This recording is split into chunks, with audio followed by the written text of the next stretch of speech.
Hello viewers, अस्सलाम वालेकुम। आज का हमारा टॉपिक है मॉरल पॉलिसिंग। ये मॉरल पॉलिसिंग का एडिटोरियल हमारे कल्चरल और सोशल इशू से रिलेटेड है, क्योंकि इसके अंदर जो बताया जा रहा है वो ये है कि हमारे कल्चर से, हमारी सोसाइटी के रूल से जो चीज़ें कॉन्ट्राडिक्ट करती हैं उन्हें बैन किया जाए। तो उससे रिलेटेड ये पूरा एडिटोरियल है। अब हम स्टार्ट करते हैं तो आपको और मज़ीद समझ आ जाएगा। There appears to be no end to the government's relentless efforts to curb freedom of expression in the sphere of arts and culture. Relentless का मतलब होता है कंटिन्यूस, जो जारी रहे, और कर्ब मतलब कि रेस्ट्रिक्ट करना, किसी चीज़ को रोकना। तो हाँ, किसको रोकना है यहाँ पर? फ्रीडम ऑफ एक्सप्रेशन को रोका जा रहा है। फ्रीडम ऑफ एक्सप्रेशन को रोकने के लिए जो एफ़र्ट्स हैं वो मुस्तकिल तौर पर जारी हैं। किसके अंदर? In the sphere of arts and culture.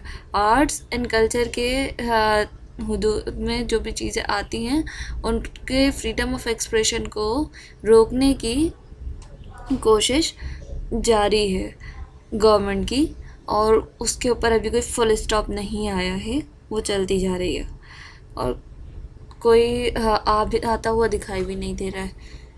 After obsessively hounding TikTok and other popular apps for alleged vulgar content, the government has found a new avenue through which it can block audience access to content it finds disagreeable. After obsessively hounding, obsessively कहते हैं जुनूनी तौर पर। TikTok को जैसे पहले फ़ौरन ban करने का कह दिया गया था, एकदम अचानक से जो डिसीजन आ गया था, तो कह रहे हैं कि आफ्टर ऑब्सेसिवली हाउंडिंग, टिकटॉक को पहले ऑब्सेसिवली जो हाउंड किया गया, मतलब कि उसको बहुत जुनूनी तौर पर रोक दिया गया, एंड अदर पॉपुलर ऐप्स, और उसके अलावा और मशहूर दूसरी ऐप्स जो हैं कि उनके ऊपर ये था कि वो वल्गर कंटेंट प्रोड्यूस कर रहे हैं। वल्गर का मतलब होता है ऑफेंसिव, जो कि अच्छा ना हो। तो the government has found a new Avenue, Avenue कहते हैं एक न्यू डायरेक्शन को, लाइन को। तो टिकटॉक और दूसरी ऐप्स को इस तरह से बंद करने के बाद कि जिसके ऊपर उन्होंने कहा कि ये वल्गर कंटेंट प्रोड्यूस कर दिए, गवर्नमेंट के पास एक नया तरीक़ाकार आ गया है, through which it can block audience access to content it finds disagreeable. उनके पास ये इख्तियार आ गया है कि अब वो, मतलब ये तरीका आ गया है कि वो उस कंटेंट को ब्लॉक कर देंगे ऑडियंस के लिए। हाँ, मतलब ऑडियंस को ब्लॉक कर देंगे कि वो ऐसा कंटेंट ना देखें जिसको वो ये देखें कि भाई ये डिसएग्रीएबल है, ये सही नहीं है। The Cabinet Division informed the State Bank of Pakistan recently to ensure that local banks block online payments for digital content from India immediately, with a specific mention of the network which hosts the web series Chudail. अच्छा, जो cabinet division है उसने state bank of Pakistan को अभी ये orders pass कर दिए हैं कि वो मेक श्योर करें कि लोकल बैंक्स कोई भी ऑनलाइन पेमेंट जो हो इंडिया की तरफ से डिजिटल कंटेंट के लिए, उसको फ़ौरन ब्लॉक कर दे। और उसके अंदर एक स्पेसिफिक नाम भी दिया है कि एक वेब सीरीज़ है चुड़ैल, ख़ास तौर पे उसका तो ब्लॉक होगा। अच्छा, कैबिनेट डिवीज़न ने स्टेट बैंक ऑफ पाकिस्तान को ये ऑर्डर दिया। तो कैबिनेट डिवीज़न होता क्या है? कैबिनेट डिवीज़न मैं आपको बताती हूँ।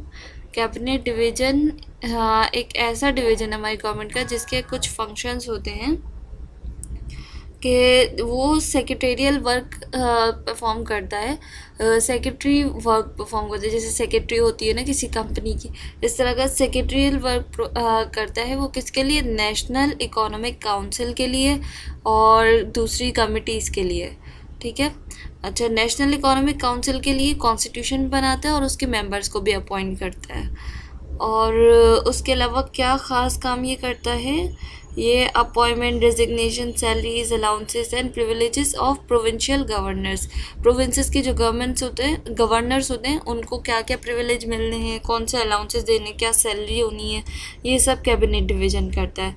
इसके अलावा ये और एक मेन काम क्या करता है कि ये रूल्स ऑफ बिजनेस सेट करता है कि setting up of a division, allocation of business to a division, ये सारे काम करता है। फिर उसके अलावा ये strengthen terms and conditions of services to personal staff of the ministers, ministers of state, special assistant, prime minister dignitaries who enjoy rank and status of minister of state।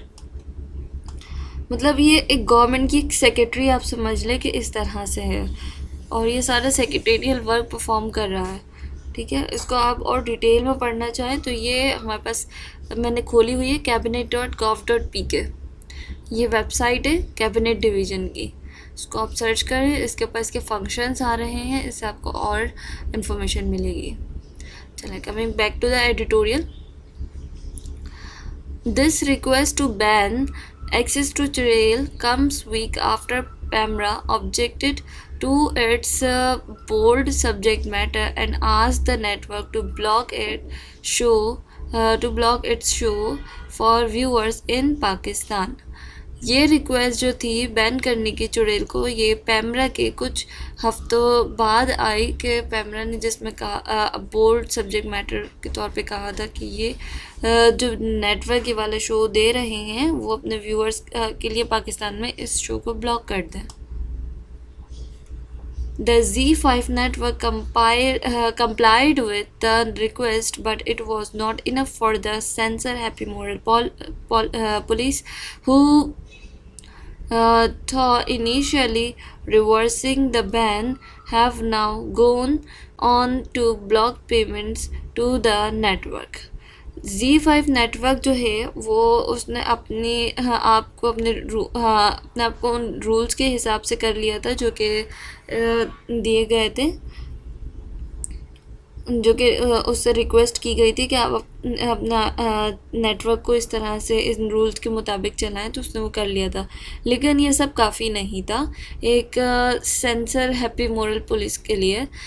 तो through initially reversing the ban have now gone on to block, तो अब ban करने से हट कर आगे मज़ीद बात ये बढ़ चुकी है कि वो पेमेंट्स को ब्लॉक करने के लिए आ गए हैं।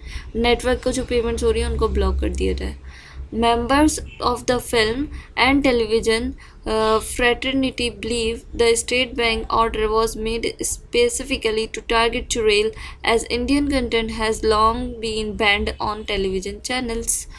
अच्छा, जो फिल्म और टेलीविज़न के मेंबर्स हैं वो ये बिलीव करते हैं कि स्टेट बैंक ऑफ पाकिस्तान ने स्पेसिफ़िकली चुड़ैल को टारगेट किया है, इंडियन कंटेंट को नहीं किया, क्योंकि इंडियन कंटेंट तो हमारे यहाँ पहले ही बहुत अरसे से हमारे टीवी चैनल्स के ऊपर नहीं आ रहे। तो उन्होंने चुड़ैल को बैन करने के लिए, चुड़ैल को बंद करने के लिए ये निकाला है order. The move to restrict this show speaks volume for the mindset of those making decisions about what content is acceptable। ये जो एक इनकी मूव है कि वो इन टीवी शोज़ को रेस्ट्रिक्ट करें, ये बहुत ज़्यादा, ये बात हमें इससे इस सारे मामले से ये बात समझ में आती है कि जो डिसीजंस ले रहे हैं कि कौन सा कंटेंट एक्सेप्टेबल है या नहीं है, इनके लिए बहुत ही एक वॉल्यूम ऑफ माइंडसेट वाली बात है कि बहुत ज़्यादा अहम बात है उनके लिए, समझ लें।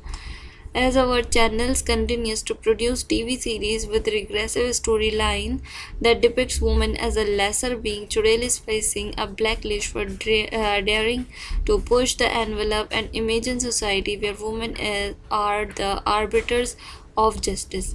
जैसा कि हमारे चैनल मुस्तकिल तौर पर ऐसा कंटेंट प्रोड्यूस कर रहे हैं टीवी पर जिसके अंदर स्टोरीज ऐसी होती है कि वुमेन जो है वो एक लेसर बीइंग की तरह शो की जाती है, कम तर मखलूक है, इस तरह से की तरह शो किया जाता है हमारी स्टोरी लाइंस में। मतलब जितने ड्रामे चल रहे हैं उसमें आप देख रहे हैं कि औरतों को ऐसा दिखाया जाता है कि वो बहुत मजलूम है, बहुत कमतर है। Churel is facing a backlash for daring to push the envelope and imagine a society where women are arbiters of justice। तो चुड़ैल एक ऐसा वेब सीरीज़ थी जो कि ये शो करना चाह रही थी कि जो औरतें हैं वो सोसाइटी में एक हाँ लेसर बीइंग नहीं है, बल्कि आर्बिटर्स है जस्टिस के। आर्बिटर्स वो होते हैं जो कि किसी कोई जजमेंट कर सकते हैं, जज कह लें। The fact that chudels are truly made in Pakistan production that has earned critical acclaim is now banned at every level by our authorities paints a story picture of the preserved lens through which regulators view content. या fact ये है कि जो चुड़ैल है, जो कि purely Pakistan की प्रोडक्शन है, वो उसको एक बहुत ज़्यादा तनकीदी निगाह मिली है। मतलब उसके ऊपर बहुत तनकीद की गई, उसको बहुत क्रिटिसाइज़ किया गया, और अब वो जो है बैन है। हमारे हर लेवल की अथॉरिटी ने उसको बैन कर दिया है। और ये एक ऐसी पिक्चर शो करती है हमें कि जो परवर्स लेंस है वो मतलब जिससे जो रेगुलेटर है जो कंटेंट को देख रहे हैं, उन्होंने अपनी एक पिक्चर शो की है कि वो इस किस्म के ड्रामों को बैन कर रहे हैं। तो बता रहे हैं हमें कि ऐसी चीज़ें एग्जिस्ट नहीं करनी चाहिए प्रोडक्शन के हवाले से। It also sets a dangerous trend which will embolden those wielding the censorship whip to use their discretionary powers to ban more content they find unpalatable. ये एक डेंजरस ट्रेंड सेट हो रहा है इस तरह से, जो कि इम्बोर्डन मतलब होता है हौसला अफजाई करना, और वील्डिंग मतलब होता है कि जिसके पास पावर और सेंसरशिप की जिसके मतलब जो होल्ड कर सकता हो, जो यूज़ कर सकता हो एक किसी भी चीज़ को, जैसे वेपन को।